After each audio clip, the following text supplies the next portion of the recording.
So we'll leave the Griffin behind and head for the next wee pub. Now you can see that I'm walking down past these old sandstone buildings. Probably make fantastic apartments, and maybe they will one day, who knows.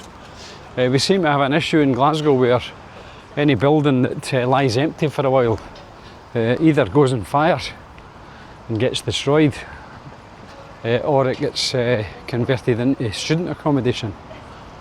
So I don't know which of those will befall this one. So I'm looking at the sign here. It's a Glasgow City Council building. It's obviously been empty for quite a long time. What a shame. Aye, what a shame it is. So you must always remember to look up. You've heard me saying this in many videos, regardless of where I am, whichever city I'm in. It's really important that we take time to look up as well as straight ahead, because you will come across some gems. So just cutting through a dark footpath here. So yes, I wonder what will happen to that, eh? So obviously something's going on, but I don't know what it is. So we're now technically coming down to the Anderson area of Glasgow. I was going to cut across and nip over to the Bonaccord over in North Street, but it's kind of out on its own. So I'll bypass that one and try and stay closer to the city centre. Hopefully that'll work. So I'm just on to St Vincent Street now, and I'm going to head up here, heading back towards the city centre, to the next boozer on the list. So maybe we can see some interesting stuff on the way. Now how's this for a real blend of old and new? This is the St Columba Church, a massive spire, and you can see how dirty the sandstone is. That's supposed to be red sandstone, but years and years and years of traffic fumes and smoke have obviously made it that horrible dirty colour. I wonder if they'll ever clean it. And then right next door there's a brand new building being built, which it always seems strange to me, because whenever we were doing any work on a house that we owned, we always had to make sure that the work we did was sympathetic to the original style of the properties nearby. So can anybody tell me how those two fit together? This fantastic traditional old red sandstone church and this brand new concrete monstrosity right next door. How does that work, Glasgow City Council? How is it that ordinary folk like us have to spend extra money to make it look the same, and it appears that builders can come along and do whatever they like? All a bit odd, isn't it? So I'm just in front of this concrete monstrosity we talked about, and then right across the road again, and look at this. I'm sure this is St Vincent Street Church. Again, just lying decrepit and old and going to waste, with brand new buildings built right next to it. There must be a way to repurpose these buildings. There's got to be a better way than just keep building new stuff, because history is going to be lost. These will get so bad that they'll fall down, or they might end up in fire. Who knows? I just hope they don't. Isn't it a great big building? Do you work for the council? Do you know anybody that works for the council in the planning department? Can you maybe get us some answers to that? Why is it that it's just so inconsistent?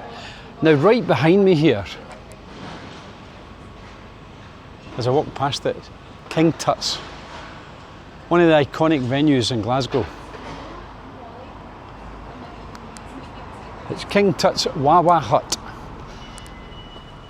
Famous in Glasgow because in the early days, Simple Minds, the band, done one of their very early gigs there. And the place only holds about 100 folk, maybe 150 folk, completely full. But very often, if you talk to people about Simple Minds in Glasgow and you mention King Tut's, it's amazing how many people say, oh, I was there. When Simple Minds played in King Tut's, I was there. You know, for the number of people that say that, it would need to be 10 times the size that it actually is for all these people that claim to actually been in on that time Simple Minds played. So, were you there? Were you in King Tut's when Simple Minds played there? Let me know in the comments. Do you know, as I walk along through the streets of Glasgow, there's an unmistakable whiff in the air. There's a very pungent aroma around in the atmosphere. And it seems like nowadays everybody's smoking weed. Or in fact, it won't even be weed, it'll be the cheap shite, skunk, all the cheap rubbish. It absolutely stinks. You know, it's reeking. Everywhere you go, it's absolutely reeking. And I don't know how the families don't smell it, because they must smell it off them, because it's absolutely stinking. Do you smoke skunk? Why the hell do you do it? I used to smoke a bit of weed when I was a teenager, but I could never see me buying the rubbish that they buy nowadays and smoking that. Anyway, look at this. Another beautiful sandstone building. Now that one's got lights on, so you like to think it's being used for office space. But very often what you find in Glasgow is empty buildings will have the lights on all the time. I don't know who's paying the bill, but somebody is. Right on Waterloo Street, in the corner of Waterloo Street and Wellington Street. So I'm going to continue to walk down here to take us to the next pub. Do you know, as I walk along through the streets of Glasgow, there's an unmistakable whiff in the air. There's a very pungent aroma around in the atmosphere. And it seems like nowadays everybody's smoking weed. Or in fact, it won't even be weed, it'll be the cheap shite, skunk, all the cheap rubbish. It absolutely stinks. You know, it's reeking. Everywhere you go, it's absolutely reeking. And I don't know how the families don't smell it, because they must smell it off them, because it's absolutely stinking. Do you smoke skunk? Why the hell do you do it? I used to smoke a bit of weed when I was a teenager, but I could never see me buying the rubbish that they buy nowadays and smoking that. Anyway, look at this. Another beautiful sandstone building. Now that one's got lights on, so you like to think it's being used for office space. But very often what you find in Glasgow is empty buildings will have the lights on all the time. I don't know who's paying the bill, but somebody is. Right on Bothwell Street, in the corner of Bothwell Street and Wellington Street. So I'm going to continue to walk down here to take us to the next pub. Do you know, as I walk along through the streets of Glasgow, there's an unmistakable whiff in the air. There's a very pungent aroma around in the atmosphere. And it seems like nowadays everybody's smoking weed. Or in fact, it won't even be weed, it'll be the cheap shite, skunk, all the cheap rubbish. It absolutely stinks. You know, it's reeking. Everywhere you go, it's absolute. And as I walk down Wellington Street, just going to turn into Waterloo Street here. And this is our next stop.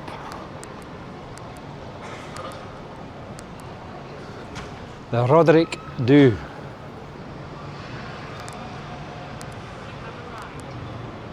Another boozer I used to pop into when I was in my early drinking years. So let's go and get a half pint and see what's going on in there.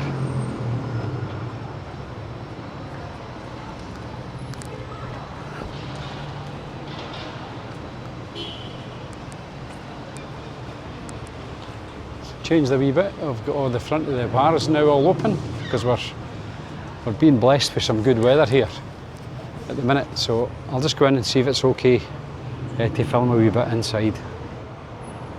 Hopefully we'll see you in there. So here we are in the Dubh, beer number 2, and I've decided to try the St Mungo's Lager. I'm going to try a different beer in every bar. The first one I should have mentioned in the pot still we had Heverlee, and this time I'm going for the St Mungo's. So let's have a wee look in this one. So again, you can see very traditional bar, nice big bar, plenty going on. We've got a private function suite free, so if you've got a wee party, come here and you'll be able to get the room free of charge, because obviously you're going to fill it with people that are drinking and eating. Bar goes all the way around. Bar staff are great, really look after you, and you've got some seating there that opens right out onto the street on this wonderfully pleasant day we've got here in Glasgow. So here we are in the Dubh, beer number 2. And I've decided to try the St Mungo's Lager. I'm going to try a different beer in every bar. The first one I should have mentioned in the pot still we had Heverlee, and this time I'm going for the St Mungo's. So let's have a wee look in this one. So again, you can see very traditional bar, nice big bar. Plenty going on. We've got a private function suite free, so if you've got a wee party, come here and you'll be able to get the room free of charge, because obviously you're going to fill it with people that are drinking and eating. Bar goes all the way around. Bar staff are great, really look after you, and you've got some seating there that opens right out onto the street on this wonderfully pleasant day we've got here in Glasgow. So here we are in the Dubh, beer number 2, and I've decided to try the St Mungo's Lager. I'm going to try a different beer in every bar. The first one I should have mentioned in the pot still we had Heverlee, and this time I'm going for the St Mungo's. So let's have a wee look in this one.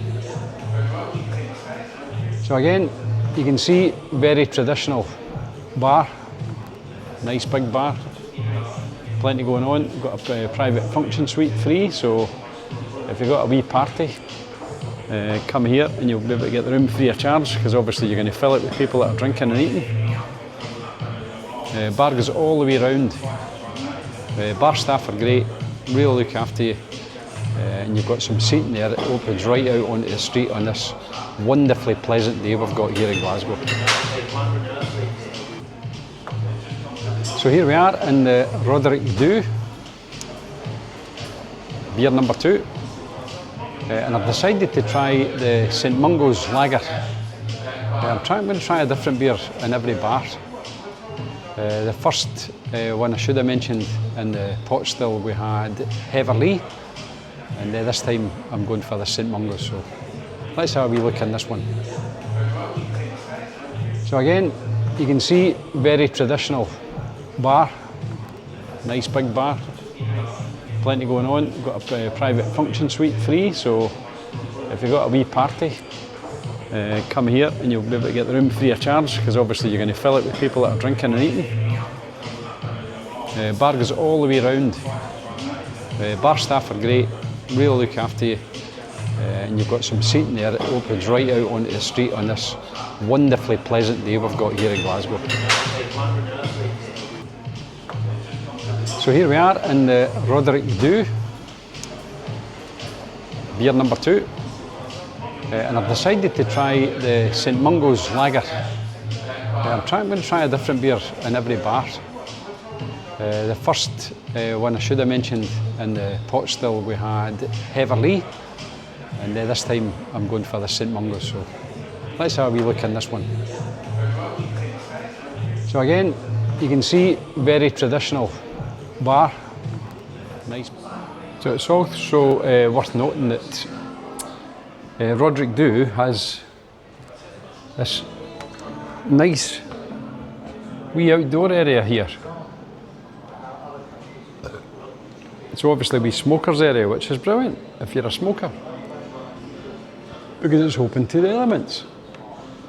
So keep that in mind if you're a smoker. So that's the Dubh. Let's head to the next one.